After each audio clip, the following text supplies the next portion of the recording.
So, for thousands of years, we've looked up at the stars and we've wondered, are we alone out there? Is there life in the universe? We've done it for thousands of years, since the Greeks and Romans, through the Middle Ages, and we're still thinking about it now.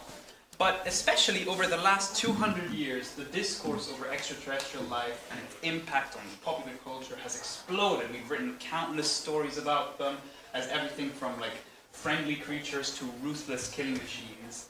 And also, we've had UFO conspiracy theories about alien abductions, encounters, government cover-ups of evidence, which have fueled kind of this need and desire to find alien life.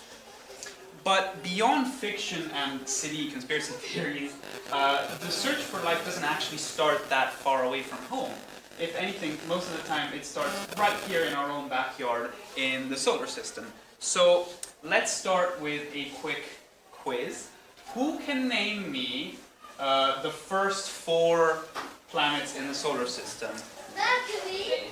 Yeah. Well done. Exactly. Good job. It's yeah. We've got the first 4 planets are Mercury, Venus, Earth, and Mars. These are the rocky terrestrial planets. Who can name me the 2 big ones right there after that? Yeah. Jupiter, Saturn, Uranus, and Neptune. Great job. Yes, exactly. We've got Jupiter, Saturn, the gas giants, and then we've got the final 2, Uranus and Neptune, which are the ice giants. Sorry, Pluto, you're not actually part of the club anymore. So I'm actually going to go on a very quick tangent and explain why Pluto is not a planet anymore. So basically, in 2006, the International Astronomical Union, which are the people that kind of define all of these things, decided that to be a planet in the solar system, you have to orbit around the sun. Pluto orbits around the sun, so we can tick that off. You have to have enough mass to be mostly round. Looks pretty round to me. And finally, you need to have cleared the neighborhood around your orbit of debris, which means that you can't have other things of similar size around near you. And this is where Pluto actually fails, unfortunately. So Pluto is in this belt here of debris after Neptune called the Kuiper belt. And this means that basically objects of similar size can cross the path of its orbit, which means it fails the 3rd criterion and is classified as a dwarf planet rather than a planet. Anyways, the solar system holds many different places for life, but for planets outside the solar system, which are called exoplanets, we can't observe these directly. We have to use telescopes, and so they can only be studied through telescopes, and we can't look at their surfaces. But I'm not going to talk about them. Seb in the next talk will, so keep an eye out for that. The other bodies in the solar system are much closer to us, and we can send probes and rovers directly to look at them. As you can see from this very, very crowded picture, we've been pretty busy. This shows every single probe, rover, lander, whatever, that we've sent since 1959, when the Soviet Union sent Luna 2 to the moon, and it only goes up to 2015, so it's actually out of date. But before we look at other places in the solar system, we need to look back at ourselves, at Earth, because understanding how life formed, what it is, and kind of the environment necessary will show us what we want to look for and what we want to search. And yet, it turns out that finding a definition of life is no easy feat. There's, and I'm not joking, at least 123 definitions of life. They're all kind of similar but slightly different, and none of them really satisfy everyone. So that's no good. It's surprisingly difficult to pin down the difference between living and non-living things. You might have seen Mrs. Gren in school. Everyone can agree that dogs are alive. They move, they breathe, they respond to the environment, they grow, they get bigger, they reproduce, they have babies, they excrete, and they eat. So I'd say they're alive. A rock does none of those things. It doesn't move, it doesn't do anything, so it's not alive. But is a virus alive? It does some of those things, but not all of them. So it really depends on which kind of biologist you ask. So we could go on for hours about life, so we're not going to do that. We're going to skip and choose NASA's definition of life, which is a self-sustaining chemical system capable of Darwinian evolution. What does this mean? So a self-sustaining chemical system basically means that it's a system that can do all of the necessary reactions and things to keep itself alive without needing help from the outside. And capable of Darwinian evolution means that it's able to evolve over time and adapt to its environment through natural selection, where basically the best adapted members of a species are those that reproduce and pass on its characteristics. So it's not a perfect definition, but if it's good enough for NASA, it's good enough for me. And so we're a bit iffy on the definition, but it shouldn't stop us from understanding how life on Earth started, right? And the answer is no, we also have no idea how life on Earth started. There's various hypotheses, and most of them involve transitioning from going from kind of simple molecules to more and more complex one in gradual multi-step processes until somehow you get to a living thing from various non-living components. But again, we're not sure why. But at the end of the day, the life is always sustained by the environment around it. So that's what we should be looking for. What are the characteristics of a world that allow life to form? And now, I don't mean to sound like a broken record, but we also don't know exactly where life started. But one of the things we think is that it started somewhere with water. So the two prevailing hypotheses are that it started either in these hydrothermal vents deep under the sea, or in shallow tidal pools like this. This is a modern picture, obviously, but in kind of tidal pools on the surface, irradiated by the sun's UV rays. The hydrothermal vents form when water from the sea gets through fissures in the Earth's crust, and then it's heated by the magma and shoots back up into the sea. Anyways, let's skip ahead a few million years. We get to Luca, the last universal common ancestor, which is basically the thing that everyone originates from. We can divide life into three big domains: bacteria, archaea, which are kind of like bacteria but not really, they're a bit weird, and then eukarya, which is us, everything with complex cells. So animals, fungi, every plant, everyone here is a eukaryote. Moving on, life evolves, or a few billion years, we get out of the sea, modern humans form a few million years ago, modern humans formed 300,000 years ago, which in geological timescales is pretty much not much time at all. And today, life on Earth is teeming with incredible diversity. You've got small insects, birds, trees, massive elephants, us. But the one kind of thing is that everyone needs water to survive. So that is one of the assumptions we make when we look for life elsewhere, that it will need water to survive. Because when we look for other places, we're trying to find for evidence of liquid water either now or in the past. Life also requires energy. Most life on Earth gets its energy either directly or indirectly from the sun, even if it's underground, because most of the materials they consume has been photosynthesized on the surface. And then the final assumption that we make is that life is carbon-based, like us. Our DNA is one of the primary components is carbon. And you might say that this is kind of some carbon chauvinism is the fancy term, that the only reason we believe this is because we don't know any other types of life form. And you would be right, but at the end of the day, carbon's chemical properties, including its ability to form many different compounds and molecules that are very complicated, is much better than any other molecule except for maybe silicon.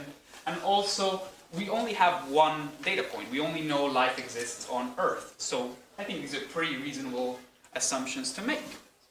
So now we're getting to the good stuff. We've gone from the sea to space, and we can start looking at Mars.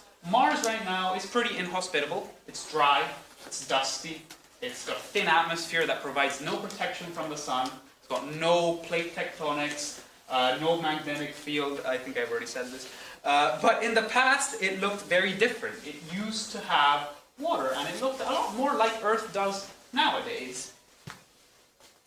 And there's many pictures of the Martian landscape that show things left that are evidence of Earth having flowed in the past. So on the left you have riverbeds, and on the right you have deltas, which are basically when a river kind of ends. And this is evidence that water flowed in the past. And it was also probably warmer in the past, so it's entirely feasible that some form of microbial life existed at some point in the past.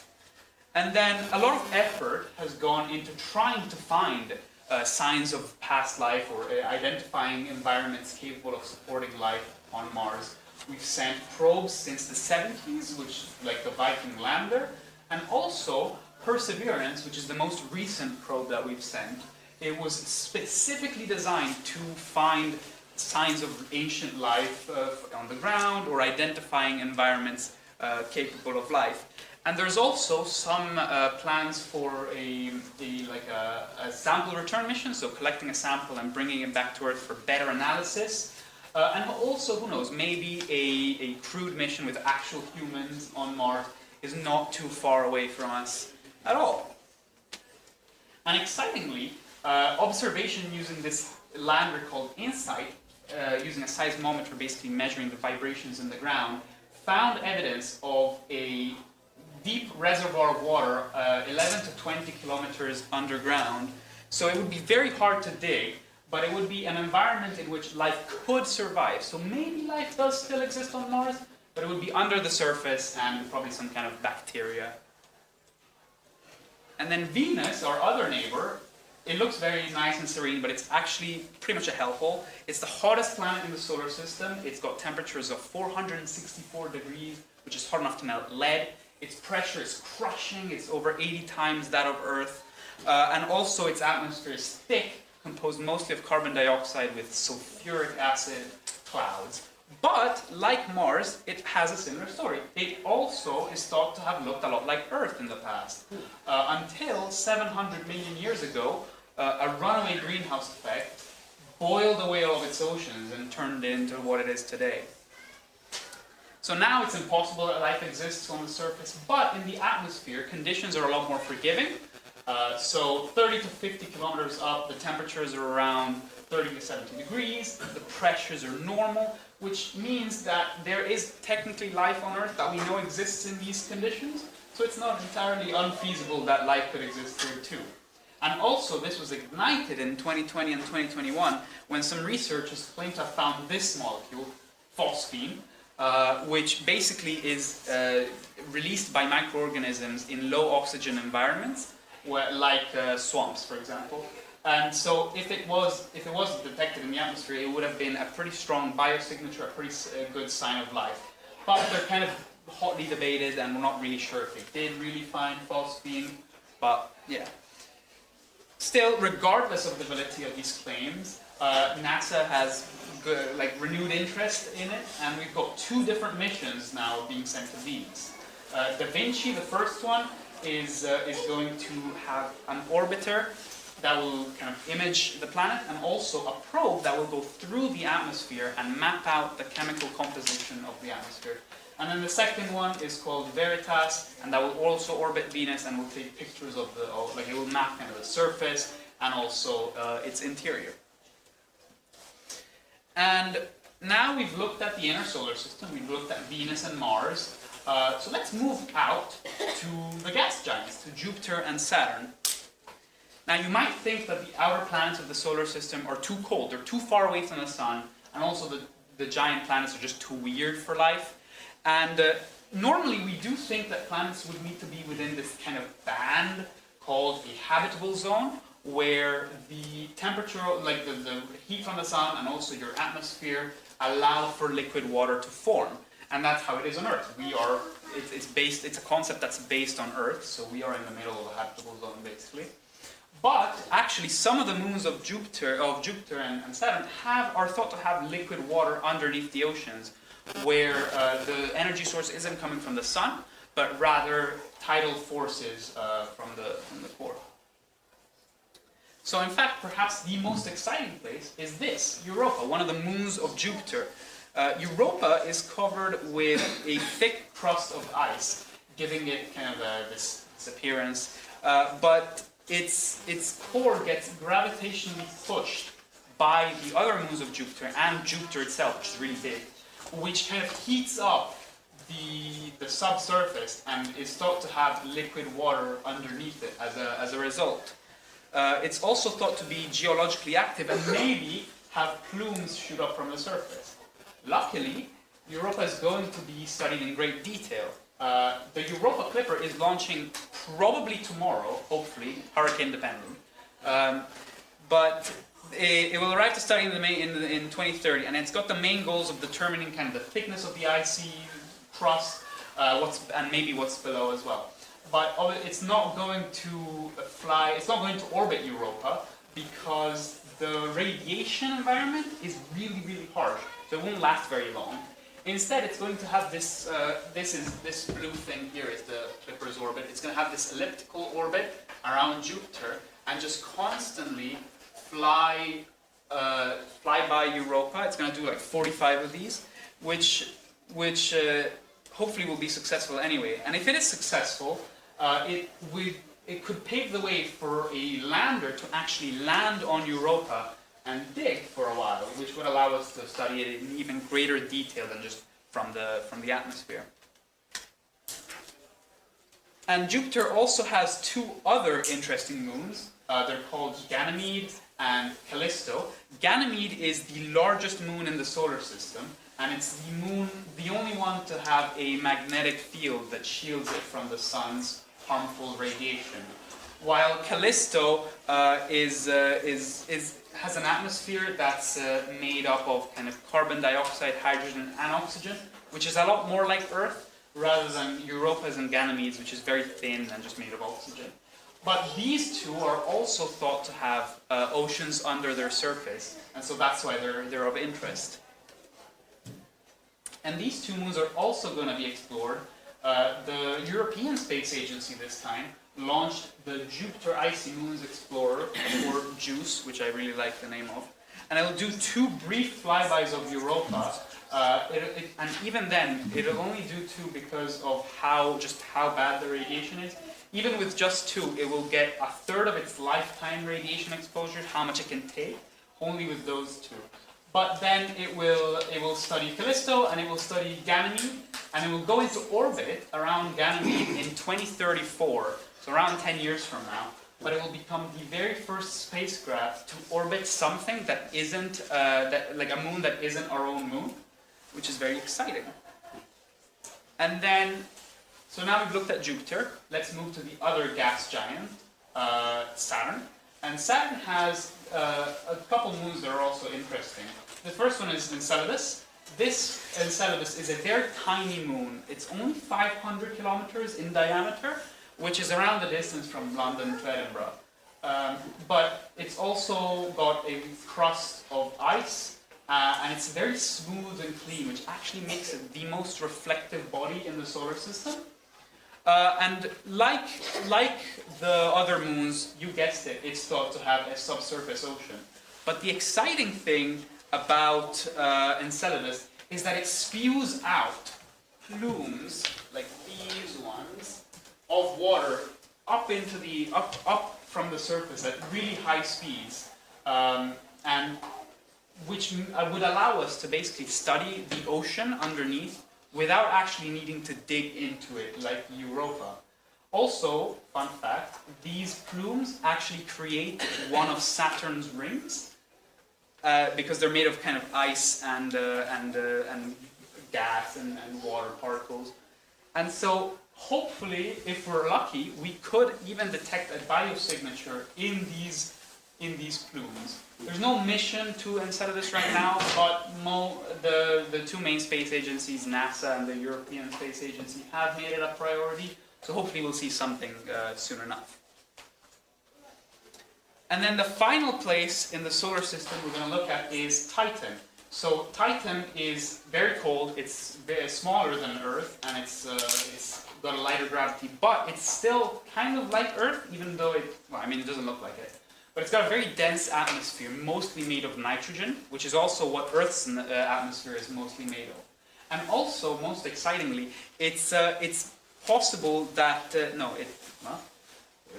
it's got bodies of liquid on the surface. It's the only other body in the solar system to have liquid on the surface. But these aren't water. These are made of hydrocarbons, which are molecules of carbon and hydrogen atoms only.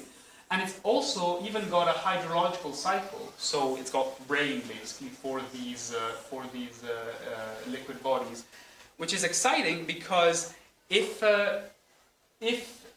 the conditions are right for life, it could mean that a completely different type of life form to that on Earth, based on a different kind of biochemistry, since it wouldn't need water, could exist. So it's very unlikely, but it's possible. And like Enceladus, Titan was also studied by a probe called Cassini-Huygens in 2005, but it's going to be studied very soon as well. The NASA is sending out this kind of quadcopter thing called Dragonfly in 2027, which will arrive in 2034, and it will hop from place to place looking at kind of the surface of Titan. And it can do this because of the lower gravity and also the very dense atmosphere. So to conclude, there's lots of possible spots in the solar system for life. There's lots of exciting missions that are either launched or are launching soon, or are going to be, or are just in the works. So yeah, it's a very exciting time to find aliens, hopefully. But are we gonna find little green men zooming around in flying saucers? Probably not. If we do find anything, it's probably gonna be some kind of bacteria, some primitive microbial life. But still, if we do find something, it will be one of the greatest discoveries in our history, in my opinion, because it would mean that we're not unique in the universe. It would give us a lot of insight as to how life forms, how it adapts and survives. And also, if we find life on Europa, for example, it would mean that you don't actually need to be in the habitable zone after all, because as long as you've got the right conditions, life can form anyway. So, thank you for listening.